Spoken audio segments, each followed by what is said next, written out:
नमस्कार, मैं अनुज कुमार। साथियों, आज की वीडियो बड़ी स्पेशल होने वाली है क्योंकि हम संपूर्ण वीडियो में बात करने वाले हैं साल 2024 को लेकर। पूरे साल की चर्चा करने वाले हैं एक ही वीडियो के अंदर, क्योंकि पुरानी पेंशन योजना के लिए जो आप लोग कमेंट्स करते हैं, लगातार वो बात उठती रहती है कि पुरानी पेंशन योजना हम किस प्रकार से ले सकते हैं। ये हमारा सवाल रहता है और काफी कर्मचारी भी ऐसे लगातार सवाल करते रहते हैं कि ओपीएस जिंदाबाद, ओपीएस वोट फॉर ओपीएस। यानी कि हमने अधिकतर कमेंट्स में जो देखा है वो केवल और केवल पुरानी पेंशन योजना के लिए ही बात करते हुए सुना है। अगर हम बात करें जनवरी 2025 की या जनवरी 2024 की, दोनों साल में कोई अंतर नहीं है, क्योंकि आज भी जहां हम 20 साल पहले थे आज भी वही मौजूद है। यानी कि पुरानी पेंशन योजना के किस्से को लेकर ओपीएस के लिए लगातार आप आवाज उठाते रहते हैं कि ओपीएस के लिए हम क्या कर सकते हैं। हमने लगातार वो सभी बातें उठाने का भी प्रयास किया जिससे कि कर्मचारियों को कहीं ना कहीं बेनिफिट साबित हो, लेकिन हमारे सामने क्या किस्सा निकल कर आता है। जून और जुलाई का वक्त आता है, तब हमें बताया जाता है कि आपके लिए जो बेनिफिट वाली संभावनाएं हैं वो यूनिफाइड पेंशन स्कीम में आने वाली है। एक ऐसी पेंशन स्कीम जिसको हम सही तरीके से जानते भी नहीं, एक ऐसी पेंशन स्कीम जिसको सरकार अपने दम पर लागू करती है, लेकिन ओपीएस के लिए जो कर्मचारी लगातार धरना प्रदर्शन करते हैं उसके बारे में कोई जिक्र नहीं करता। सरकार को आखिर उन कर्मचारियों के बारे में भी तो सोचना चाहिए। अब इसमें काफी लोग ऐसे कमेंट्स भी करेंगे कि आपके बोलने से, आपकी आवाज उठाने से आखिर होगा क्या। मेरी आवाज उठाने से कुछ नहीं होगा, लेकिन जो कर्मचारी लगातार कमेंट्स करते हैं उनको ये विश्वास होगा कि आज जो हम ओपीएस का लेकर मुद्दा चलते हैं, कोई तो है हमारे साथ में जो खड़ा हुआ है। तो इसी वजह से मैं लगातार ये सवाल उठाता रहता हूं कि ओपीएस के लिए वोट कीजिए, ओपीएस को ही एक अहम मुद्दा मानकर चलिए। आप इस चीज को राजनीति से मत जोड़ें कि राजनीति में क्या चल रहा है, किसकी सरकार बन रही है, किसकी सरकार नहीं बन रही। उस चीज से कोई मतलब नहीं है। हमारा मतलब राजनीति से हटकर है। हम किसी पार्टी का कोई समर्थन भी नहीं करते कि हम उसको वोट दो या उसको वोट दो, ऐसा कोई नहीं है। हमें केवल अपने लिए पुरानी पेंशन योजना के लिए जितना भी हम संघर्ष कर सकते हैं या जितनी भी हम आवाज उठा सकते हैं उतनी हम उठाने का प्रयास करेंगे। बस इतना ही मकसद हमारा हमेशा से रहा है। हमने और सभी कर्मचारियों ने जनवरी का वक्त जब देखा, 2024 की बात करें तो जनवरी में सभी कर्मचारियों ने धरना प्रदर्शन किया और जो धरना पर नहीं पहुंच सके उन लोगों ने उन सभी के लिए आवाज उठाने का प्रयास किया, यानी कि सोशल मीडिया के द्वारा। लगातार वो बातें पूरे साल चलती रही कि अब किसी पार्टी का कोई नेता आता है और वो कहता है कि हम आपके साथ हैं, लेकिन वो साथ केवल उतना ही देगा, केवल अपनी बयानबाजी तक, क्योंकि उनको पुरानी पेंशन योजना मिल पा रही है, आप लोगों को नहीं मिल पा रही। तो वो जब एक दायरा आता है कि ओपीएस के लिए क्या कर सकते हैं, एक सवाल खड़ा होता है कि ओपीएस के लिए क्या कर सकते हैं, तो उस समय पर वो जो नेता प्रतिपक्ष के अहम मुद्दे, अहम खिलाड़ी थे, वो गायब हो जाते हैं। हमारे सामने कौन रह जाता है?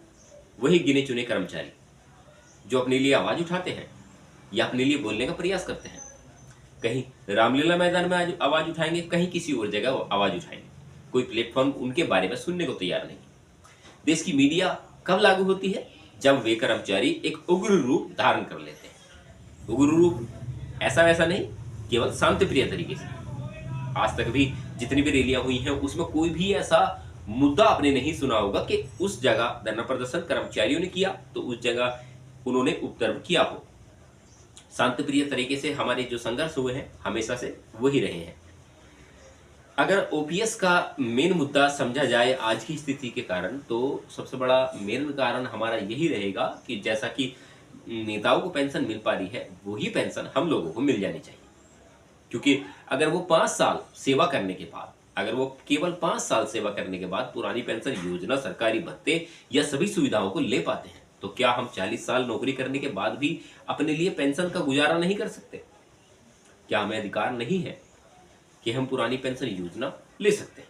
उसके लिए देश में हमें संघर्ष करना पड़ता है, यानी कि 40 साल सेवा करने के बाद भी हमें इस चीज के लिए जूझना पड़ेगा कि हम पुरानी पेंशन लेंगे या नहीं लेंगे। ये भी सरकार के हाथ में है।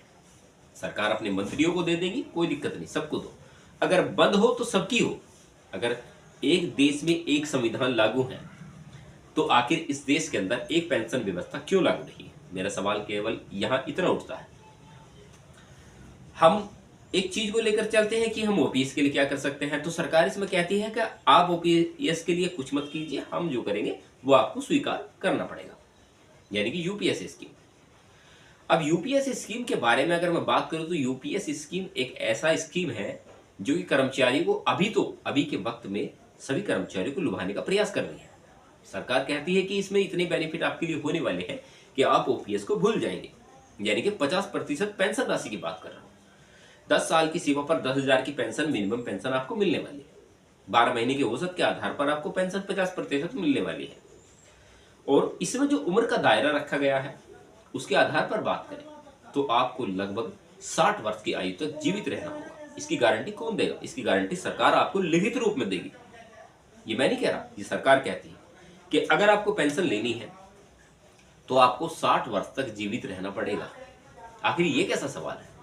आखिर ऐसे प्रावधान क्यों लाने का प्रयास किया गया? सीधा सिंपल तरीका है, आज आप सर्विस कर लीजिए, कल को आप गुजर जाएंगे, आपकी जो फैमिली होगी, आपको 10,000 की पेंशन मिनिमम अलाउट हुई है तो वो जो पेंशन होगी आपकी फैमिली पेंशन का फॉर्म भर दिया जाएगा आपके परिवार के लिए, वो सीधी सीधी 5,000 रुपए हो जाएगी।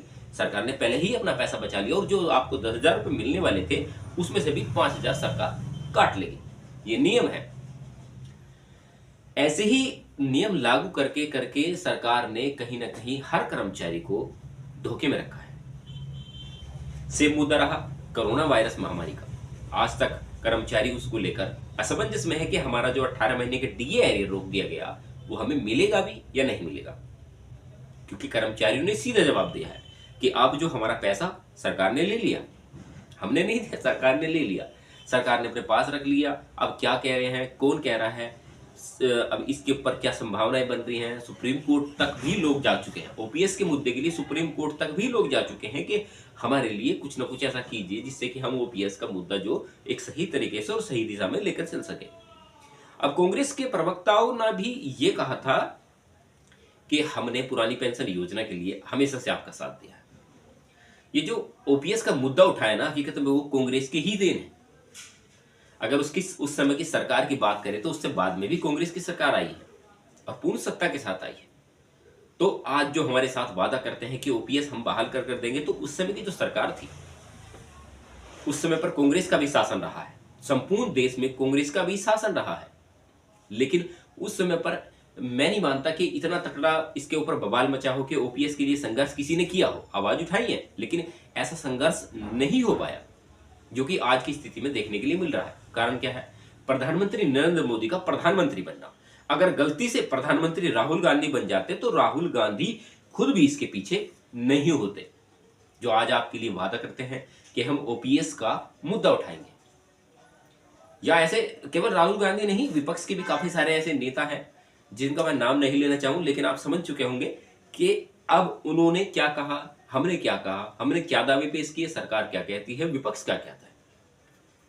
क्योंकि ओपीएस को लेकर आरबीआई ने भी हाल फिलहाल में गाइडलाइन जारी की थी, जिन्होंने कहा कि पुरानी पेंशन योजना पूरे देश में एक साथ लागू नहीं कर सकते। अगर हम पूरे देश में एक साथ पुरानी पेंशन योजना लागू कर देंगे तो उसका जो किस्सा, जो हम चलो मान लेते हैं कि आज आरबीआई कहती है कि पूरे देश में संपूर्ण तरीके से ओपीएस लागू कर दी जाए, सभी कर्मचारी को दे दिया जाए, तो उसका जो वित्तीय बोझ बढ़ेगा वो 2041 तक जाकर हम इससे उबर पाएंगे। अगर जीडीपी की बात करें तो हमारा देश आज एक अच्छी स्थिति में है, ओपीएस दे सकते हैं, लेकिन आरबीआई का मानना है कि ओपीएस नहीं दे सकते। तो अगर हम आरबीआई की माने या विपक्ष के जो नेता कर्मचारी, प्रतिपक्ष के जो कर्मचारी नेता हैं उनकी माने, तो हमारे सामने एक ही निष्कर्ष निकलता है कि हम ओपीएस के लिए आखिर आवाज क्यों उठा रहे हैं। क्या हमें हक नहीं है कि अपने बुढ़ापे में कुछ सुधार ला सके, या हमें इस चीज का हक नहीं है कि हम जो अपने बच्चों का भविष्य सुधार सके? हमें इसके लिए आवाज उठाने का कोई अधिकार नहीं है। जो भी देश में जो ये नेता हैं वो जो लागू करेंगे वो ही हमें स्वीकार करना पड़ेगा। हम आवाज उठाते रहेंगे, वो हमारी आवाज को दबाते रहेंगे, क्योंकि आप लोग वीडियो शेयर नहीं करते। हम लगातार वो चीज उठाते हैं कि ओपीएस के लिए वोट कीजिए, यानी कि वोट करना ये नहीं है कि वोट करने का मतलब ये नहीं है कि वो ओपीएस जब चुनाव होंगे तभी ओपीएस के लिए वोट कीजिए। नहीं, ओपीएस के लिए आवाज उठाना ही एक तरीके से ओपीएस के लिए वोट करना है।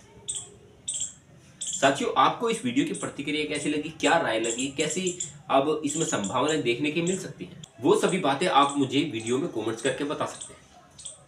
मैं समझूंगा कि ओपीएस के लिए जो मैं संघर्ष लगातार कर रहा हूं या जो बातें मैं आपसे बताने का प्रयास करता हूं उसको भली भांति सभी समझते होंगे।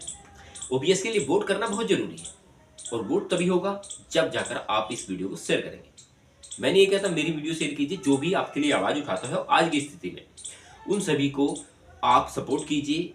जो भी लोग कमेंट्स करते हैं उनका पहले कमेंट्स पढ़ें, अगर अच्छा लगे तो उनके कमेंट्स का जरूर लाइक करें। चलिए साथियों, नमस्कार। मिलते रहेंगे आपसे ऐसे ही नॉलेजेबल और विश्लेषण मुद्दों के साथ। जैसा भाई ने कमेंट्स किया, उनके कमेंट्स को लेकर बड़ा अच्छा लगा, तो आप भी कमेंट्स कर सकते हैं। नमस्कार, मिलते रहेंगे आपसे ऐसे ही नॉलेजेबल और विश्लेषण मुद्दों के साथ। तब तक आप अपना ख्याल रखें।